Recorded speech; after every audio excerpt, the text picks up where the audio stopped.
সবাই দোয়া করবেন আমার জন্য, আমার হাজব্যান্ডের জন্য, আমার সন্তানের জন্য, কিন্তু সকল প্রবাসীর জন্যও দোয়া করবেন, সকল প্রবাসীরা যেন সফল হতে পারে ভাই।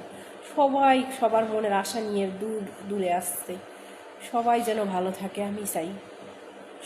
আমি প্রবাসে কতটা কষ্টের আপনারা বুঝতে পারেন, একবার যদি দেখতেন ভাই কলজা ফাইটা যাইতো। তবে সকল প্রবাসীকে সেলুট জানাই আমিও একজন প্রবাসী, কষ্ট বুঝি। সারাদিন কাজে কাটলেও বিছানা যখন এসে শুই মনে হয় যে একদিকে ঘুম টানে, একদিকে দেশের মায়া টানে, কোন দিকে যাবে সে প্রবাসীটা জানে না। তারপরে চোখ লাগিয়া যায়, আবার ঘুম শেষ নাই যে আবার ডিউটিতে যাওয়া লাগে, এরকম ভাই জীবন। কতদিন হয়েছে বিদেশ গেছেন নাইম ভাইয়া? আবার 4 মাস শেষ মাত্র।